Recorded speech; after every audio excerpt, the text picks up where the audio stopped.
Uh, Another bloody huge wet day here on the Goldie.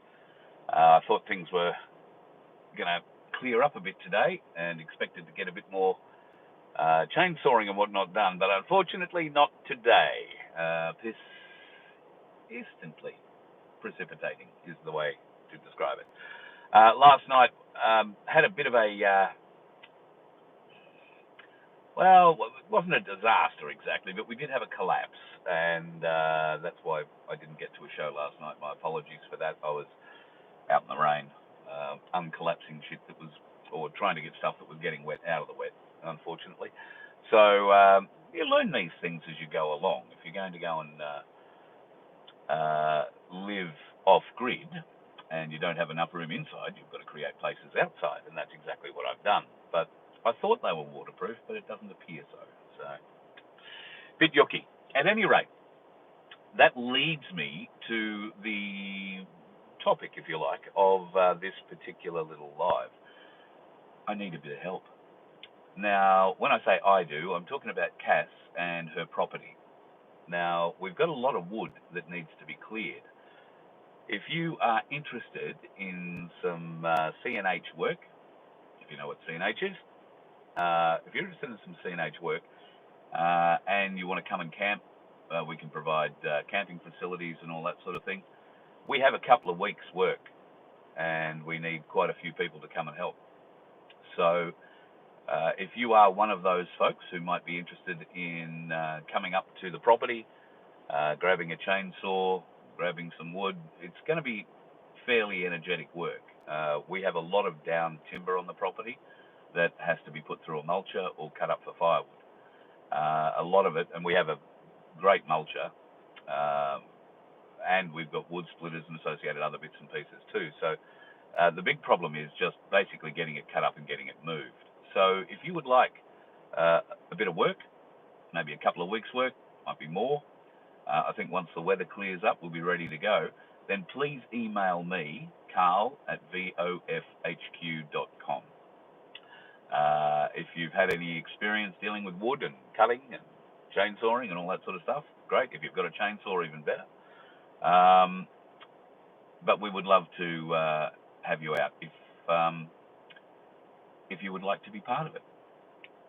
It'll be a bit of a journey. You'll get to meet everybody involved. And who knows, you might even find yourself up wanting to stay out there with us. It's a bloody great group of people. So we are needing a bit of help, though. We need more hands on deck. So if you've got a bit of free time, not while it's, pissing rain, but when it does fine up in the next day or two, we'll be getting back into it again. And if you want to make yourself some money, then by all means, hit me up, carl@vofhq.com, and we'll line you up to come out and have a bit of a look around. As I say, camping facilities are there. You don't have to come and stay out there if you don't want to. If you live on the southeast corner of Queensland somewhere and we're within driving range to you, think Canungra, maybe 15 minutes from Canungra, then that's where you'll find us, and we'd love to have you out to give us a bit of a hand. You threw a new chainsaw in the bin at the dealership, Black Sheep? Because it broke again in front of them. Don't buy... Oh, well, that's what I've got. And it's been working really well. And it's got a pretty good warranty from memory, my Husky. But that's funny, I've had professionals compliment me on getting a Husqvarna because that's all they ever use out in the bush. So maybe you just got a lemon on that one, mate. But sad things, but yeah, that's how it is. So if you do want to come up, maybe help me on the fitness regime, because trust me, there's a bit of fitness involved in throwing wood around the property, then we'd love to have you. So you can email me, carl@vofhq.com, and tell me when you'd like to come out and start throwing wood around. There might be a few other bits and pieces and a few jobs, and if you are into really, really cute things, we're lambing at the moment. We have, about 20 or 30 sheep, maybe, or more, and better than most of them, I think, are pregnant. And we had our first one drop the other night, Uno. Haven't had any more yet, as far as I'm aware, but might be difficult to tell in this weather. The sheep have sort of gone to ground, quite literally. And we do have 134 acres for them to go and hide on. So I'll have to go back and try and find that out. We will be doing a few stories about that, no doubt. In fact, Kiana, Cass's daughter, is very interested in doing a couple of stories for that for us. So looking forward to that. G'day, Paul. Nice to have you in, mate. Good to see you back. Both Pauls, in fact, are in. So, yeah, just a quick one today, this time, to let you know about the need for a few more extra hands out at the property. So if you can help and you're interested in making a few bucks on the side, won't be huge amounts of money. We don't have huge amounts of money, but we will be able to pay something every hour, and we'll look after you for a few other bits and pieces. And if you need somewhere to come and stay, we've got a great place for you to come and stay. Look forward to seeing you there.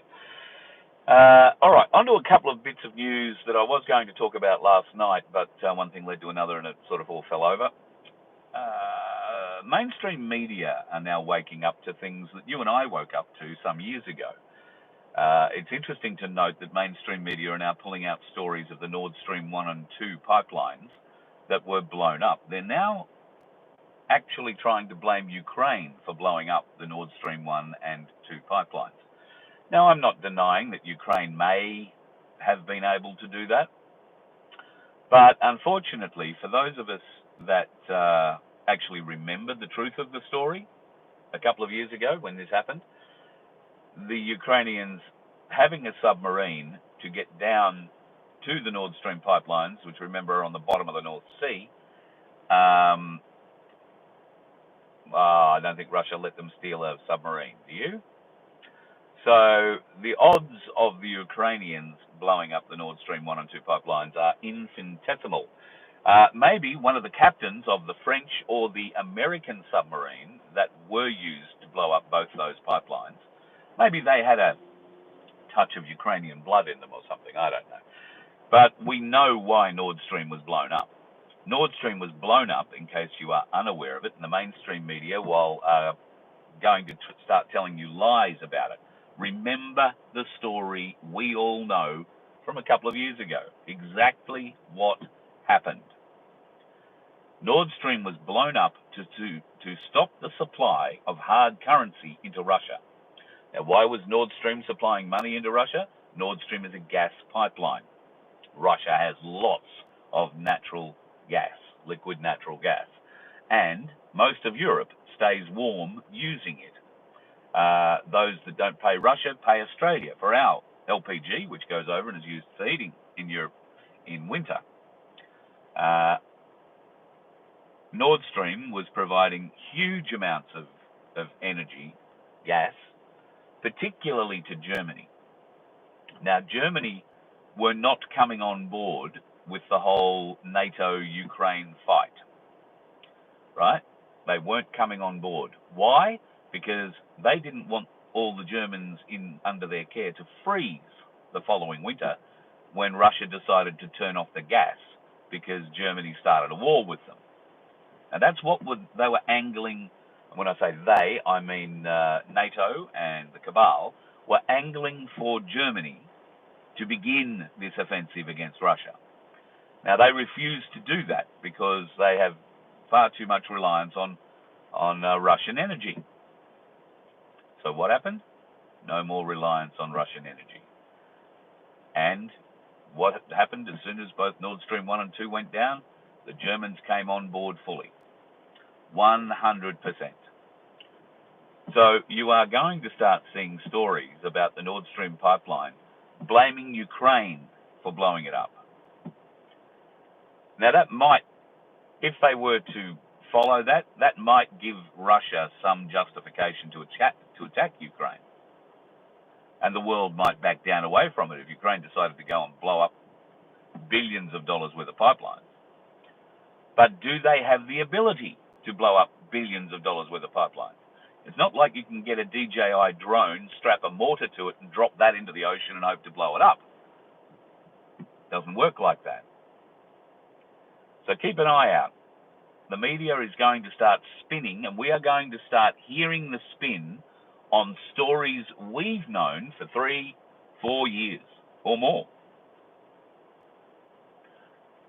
Now, don't think that I came up with this idea myself. Cass sent me a message about all of this, particularly how they're now promoting Ukrainians to be the fall guys, if you like, for the Nord Stream projects. Now, Cass sent that through to me maybe half an hour ago. I've read it all, looked at it. I've looked at some other stuff that's coming out around Telegram, particularly coming out of Europe. Why? I'm trying to think, why would they be trying to lay the blame of Nord Stream on Ukraine? Well, unless there's going to be a bit of a change in dynamic in that Ukraine-Russia war, one that is a back down, because NATO could ostensibly save face by blaming Ukraine for blowing up Nord Stream and back away. That's a possibility. I'm not saying it's a high possibility, but it is a possibility. I think the focus of the Third World War has moved from Ukraine-Russia to Israel. Very, very strongly focused on Israel and Gaza, Palestine. There is a phenomenal amount of action being taken against Jews around the world, and that's why we're hearing such anti-Semitic bullshit coming from so many corners of mainstream media. Anybody who wants to stand up and support Palestinians, peaceful Palestinians who just want to live in peace on their land. They don't want to go and blow anything up or anybody up. They don't want to kill anybody, and there are millions of Palestinians just like that. Now, okay, there might be a few wild ones concentrated in the areas that of the conflict. I understand that. But it has to end. Ukraine, I beg your pardon, Israel cannot keep this genocide going and hope to get away with it. The world is sick to death of the anti-Semitic excuses that have been provided by the Israelis themselves. We're sick of it. Sick of it. And we're not believing it anymore. We've seen no actions from Israel that would believe we should trust them in any way. Now, I'm referring to Israel generally, not Jews in particular, or specifically here. But Israel is a warmonger. Israel needs to be stopped. Just like the pathetic politicians in this country who are changing laws without discussion, without debate, changing laws that affect you and I in the most basic of ways. And that's all to do with your digital ID. That's all to do with your MyGov identification, which is insecure. MyGov is insecure. All right? All your details can be hacked on MyGov. The government recognizes that they can be hacked on MyGov. My advice to you would be, stay the fuck away from MyGov. Get away from it as fast and as far as you can. Now, I realize for some people, because they are so balled up in the system, that's very difficult to get away. But bite the bullet. Do it. You'll find you'll never be bloody happier. Government oversight is coming. The digital ID, and I will show you in tonight's program just some of the truly horrendous plans that they have to oversee everything that you and I do. Everything. Every cent that you and I spend, if we are allowed to. Because if you haven't had this, odds are you're not going to get access to your bank account. Odds are you're not going to get access to a petrol station. Odds are you're not going to get access to a supermarket. The very good odds are that you'll be put into welfare provided by the state and given a place to sleep at some place like Wellcamp. That's the plan. Are you going to sit back and let that happen? Are you going to sit back and let your neighbours be dragged off? Your friends, your family? Because that's what will happen. Don't think for 1 second these pricks come knocking on our doors, we're going to go quietly into the night. That will not happen. Stand up, folks. Stand up. We need people, particularly in Queensland, the state election is coming up in October. We need good people in this state, not satanic fucktards. And Stephen Miles is a satanic fucktard of gargantuan proportions. Probably not as big as Anastasia Pluckerfuck, but right up there. Are you willing to be part of that change?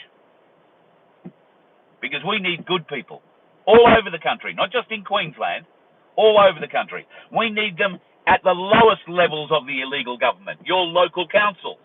We need good people in there who aren't already bought off by the cabal, who aren't already programmed to tick the box and say, yes, we agree to everything, and off we go. In fact, I had a conversation this morning with someone, and I'll have another conversation with him shortly, from down south in New South Wales.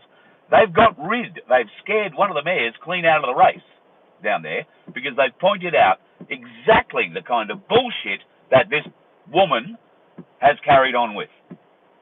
What she has signed that region up to. Well, I'll tell you what she signed that region up to.